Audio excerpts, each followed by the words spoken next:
Basquiat, Warhol, une complicité amicale et artistique. Manet, deux gars, deux génies qui adoraient se détester. Et puis les trésors de l'Ouzbékistan à voir à l'Institut du monde arabe.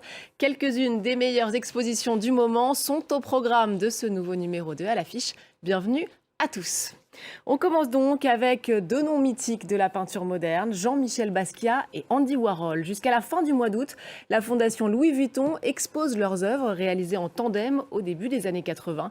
Une façon d'explorer la complicité créative qui liait les deux artistes. Claire Hildebrandt. Autre duo de peintres, Édouard Manet et Edgar Degas. Au musée d'Orsay, une exposition passionnante met en regard les trajectoires de ces deux génies impressionnistes de la fin du 19e siècle. Réenchanter l'univers un peu austère de l'Assemblée nationale, c'est le défi que s'est lancé Alexandre Benjamin Navet. Après avoir redécoré la 5e avenue à New York, cet artiste a installé ses sculptures monumentales et hautes en couleurs dans les jardins des Quatre Colonnes.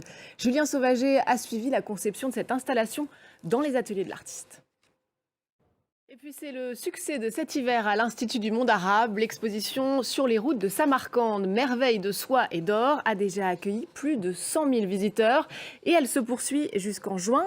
On y découvre des splendeurs de l'artisanat d'Asie centrale des 19e et 20e siècles, sortis pour la première fois d'Ouzbékistan. Reportage de Florence Gaillard et Nasrine Benzebouchi. Et c'est la fin de cette émission. Merci à tous de l'avoir suivi. N'oubliez pas de nous retrouver sur france24.com ainsi que sur tous nos réseaux sociaux.